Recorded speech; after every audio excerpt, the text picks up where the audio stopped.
Thank you, New Hampshire. Thank you so much.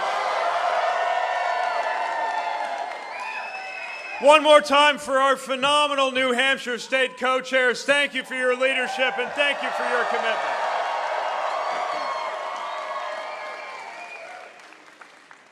Thank you to our extraordinary national co-chair, Congresswoman Annie Kuster, who knows how to raise the roof and how to get out the vote.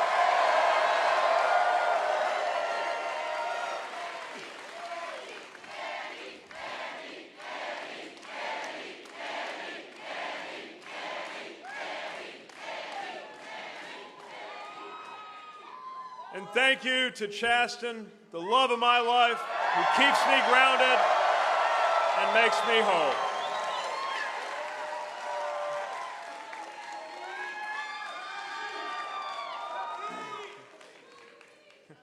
I want to congratulate my competitors and their supporters on their campaigns here in New Hampshire.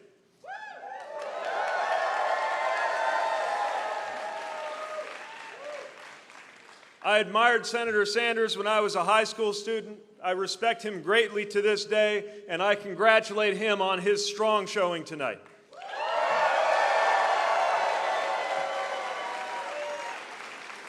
And I want to congratulate Senator Klobuchar, Senator Warren, Vice President Biden, and all of our Democratic candidates and supporters.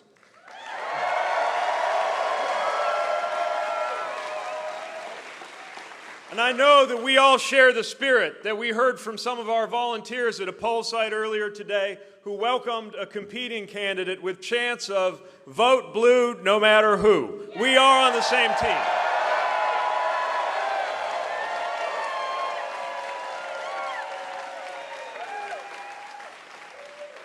Now, over the past year, some 24 campaigns have crisscrossed this state, each laying claim to the ability to bring people together, turn out the vote, and move Americans toward a brighter future. That too. And here in a state that goes by the motto, live free or die, you made up your own minds.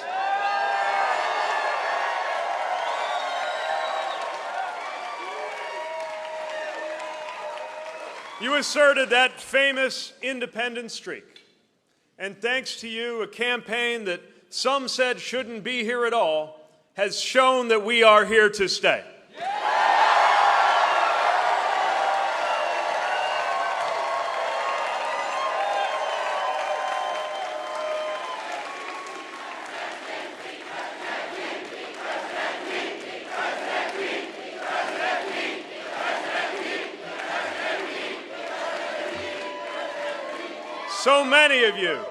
So many of you turned out.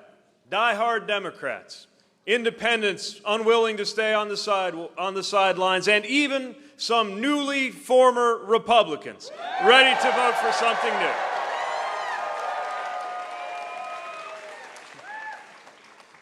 Ready to vote for a politics defined by how many we call in instead of by who we push out.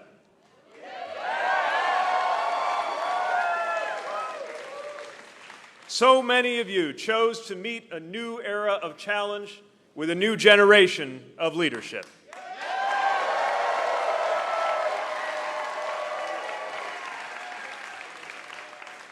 So many of you decided that a middle-class mayor and a veteran from the industrial Midwest was the right choice to take on this president, not in spite of that experience, but because of it.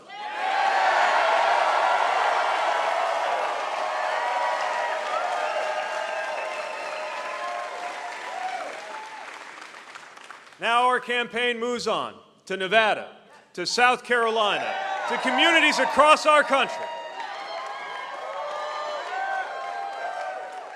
And we will welcome new allies to our movement at every step.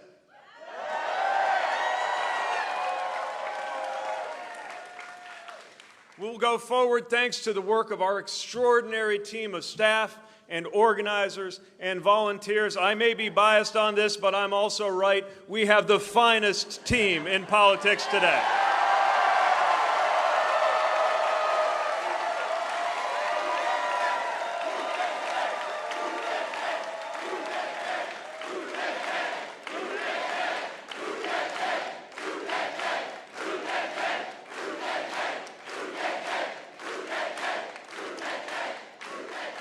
And I want you to know that you don't just represent me well, you inspire me. And I cannot say enough how thankful I am to our extraordinary team.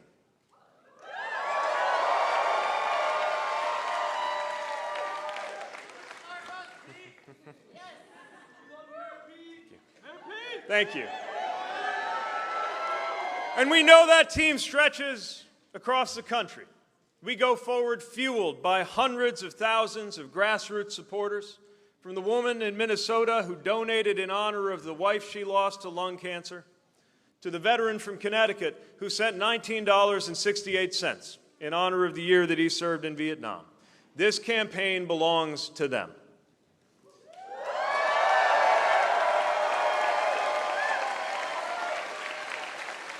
And if our campaign moves you, I hope you'll go to PeteForAmerica.com and chip in whatever you can.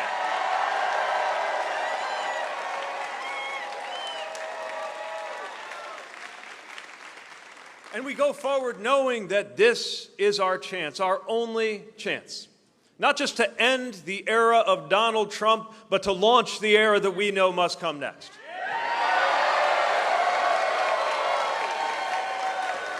And the stakes could not be higher. We cannot afford to miss the mark or to miss this moment. We must get this right. With Americans living under an unaccountable president who will cut taxes for corporations and then cut Medicare, Medicaid, and Social Security for the rest of us, we must get this right.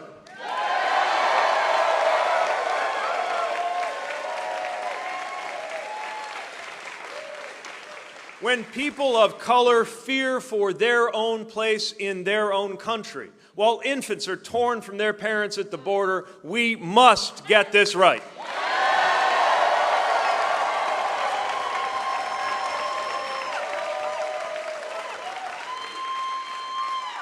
And when a commander-in-chief pardons war criminals and punishes war heroes while systematically demolishing the credibility of our country in the eyes of the world, we dare not risk 4 more years of this presidency. We must get this right.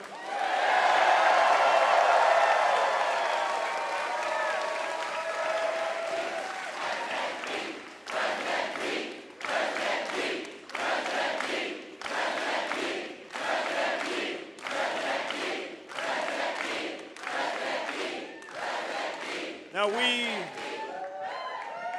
we are clear-eyed about the challenge before us, and we must be equally clear about the choice at hand. My competitors and I share the same fundamental goals: bringing balance to our economy, guaranteeing health care to every American, combating a climate crisis and a rising tide of gun violence.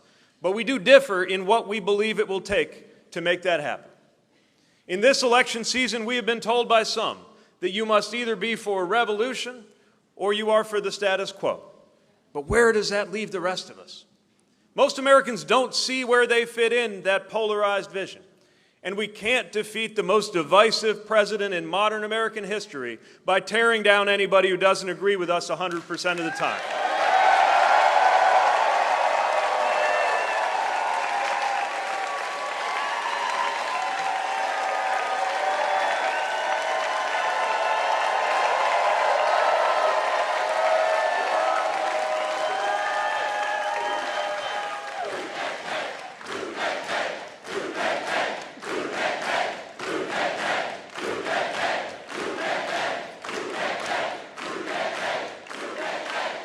Americans want the freedom to make choices for themselves on health care or on any other issue, not to have Washington decide for them. And a politics of my way or the highway is a road to re-electing Donald Trump. Vulnerable Americans do not have the luxury of pursuing ideological purity over an inclusive victory. We know this. We also know better than to try to defeat such a disruptive president by relying on the same Washington framework and mindset. After all, if today's Washington were serving America well, a guy like Donald Trump would never have come within cheating distance of the Oval Office in the first place.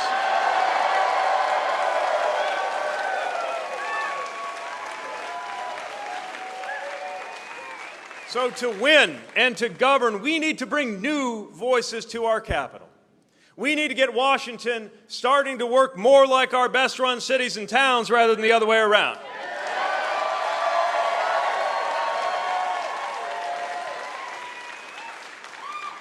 And I know that when you talk this way, you might get dismissed as a naive newcomer. But a fresh outlook is what makes new beginnings possible. It is how we build a new majority.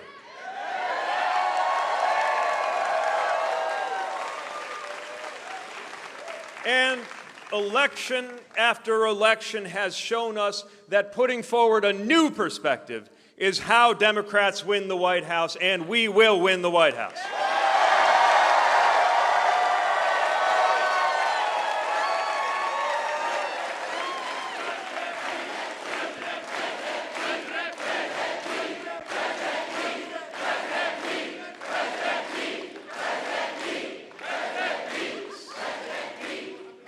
So as we take this campaign to the rest of the country, let's welcome that debate. Let's have that debate. Let's debate what the best way forward is, the best way to earn the White House, and the best way to unify this country. And the answers, they lie in a vision that brings Americans together not only in the knowledge of what we must stand against, but in the confidence of knowing what we are for. This is the powerful majority we are gathering together, from Davenport to Dover, from Carson City to Columbia. It is a coalition of addition, not subtraction.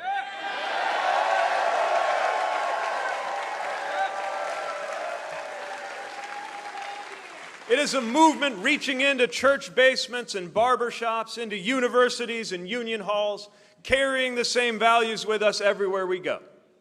We saw that coalition awakening. We saw it tonight in cities and suburbs, from the seacoast to those industrial towns too often left behind.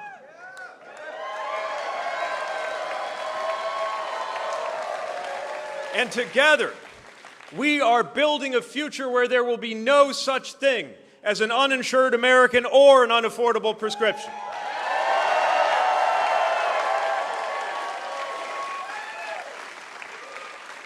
That's what we can deliver with a plan most Americans can get behind. Medicare for all who want it, ensuring care for every American, but trusting you to choose whether you want it and when you want it.